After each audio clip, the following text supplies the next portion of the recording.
নমস্কার বন্ধুরা, আজকের ভিডিও আমি 2025 সালে মাধ্যমিক পরীক্ষার্থীদের উদ্দেশ্যে ভূগোলের ম্যাপ পয়েন্টিং নিয়ে আলোচনা করব। এই ভূগোলের ম্যাপ পয়েন্টিংয়ে তোমাদের 10 নাম্বার থাকে।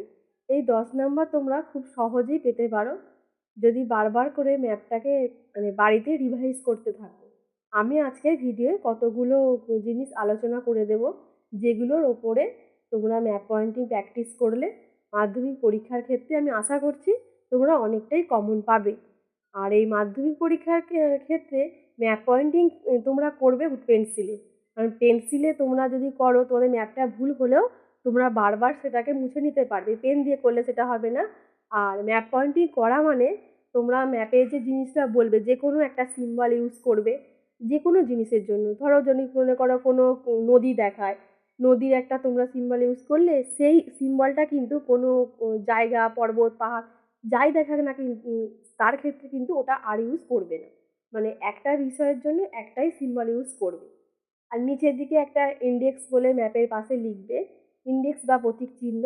এবার যে যে চিহ্নগুলো তোমরা ওখানে দেখিয়েছো সেই সেই চিহ্নগুলো লিখে, আর যার জন্য চিহ্নটা দেখিয়েছো, ধরো এখানে নীলগিরি পর্বত একটা তোমাদের দেওয়া আছে ম্যাপ পয়েন্টিংয়ে, তোমরা ম্যাপের মধ্যে নীলগিরি পর্বত একটা জায়গাকে চিহ্নিত করেছো, যে সিম্বলটা দিয়ে চিহ্নিত করেছো সেই সিম্বলটা তোমরা ইন্ডেক্সে লিখলে, লিখে তার পাশেতে নীলগিরি পর্বত বলে লিখে দিলে। এইভাবে কিন্তু ম্যাপ পয়েন্টিংয়ে তোমাদের করতে হয়। এবার আজকের ভিডিওতে আমি তোমাদের কিছু টপিক নিয়ে আলোচনা করে দেবো, যেগুলো আশা করছি তোমাদের মাধ্যমিক পরীক্ষার ক্ষেত্রে কাজে লাগে। যেমন নীলগিরি পর্বত, তাপ্তি নদী, লোকটাক হ্রদ, একটি বৃষ্টিচ্ছায় অঞ্চল, মরুমৃত্তিকা অঞ্চল, উত্তর ভারতের একটি গম উৎপাদক অঞ্চল, ভারতের ম্যানচেস্টার, পশ্চিম ভারতে একটি লৌহ ইস্পাত শিল্পকেন্দ্র, দক্ষিণ ভারতের একটি আন্তর্জাতিক বিমানবন্দর, মুম্বই, বছরে দুবার বৃষ্টিপাতযুক্ত অঞ্চল, পূর্ব ভারতে একটি ল্যাটেরাইট মৃত্তিকাযুক্ত অঞ্চল, পশ্চিম ভারতের একটি মিলেট উৎপাদক অঞ্চল, ভারতের বৃহত্তম পেট্রোরসায়ন শিল্পকেন্দ্র, ভারতের সর্বাধিক জনঘনত্বপূর্ণ কেন্দ্রশাসিত অঞ্চল, ভারতের হাইটেক বন্দর, পূর্ব ভারতের একটি মহানগর, দক্ষিণ ভারতে একটি আন্তর্জাতিক বিমানবন্দর, বিন্ধ্য পর্বত,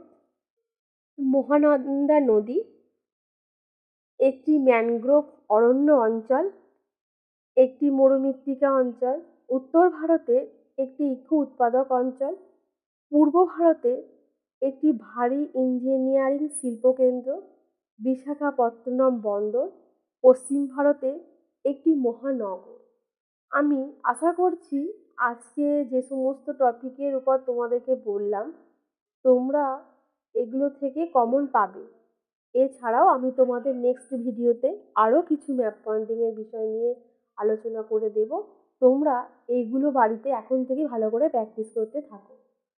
তার কারণ হচ্ছে তোমাদের টেস্ট পরীক্ষা খুব সামনেই চলে এসেছে, মাধ্যমিক পরীক্ষারও কিন্তু খুব বেশি দেরি নেই। আমি আমার নেক্সট ভিডিওগুলোতে তোমাদেরকে ভূগোলের 5 নম্বরে যে কোশ্চেন আছে সেই কোশ্চেনের উপরে কিছু সাজেশন টাইপ ভিডিও ও 2 নম্বরে কিছু সাজেশন টাইপ ভিডিও নিয়ে আলোচনা করব।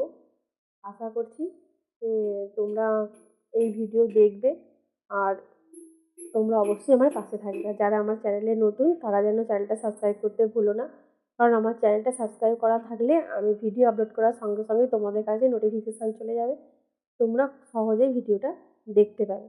তাহলে আজকের ভিডিও এই পর্যন্তই, আবার দেখা হবে পরের ভিডিওয়ে। ধন্যবাদ।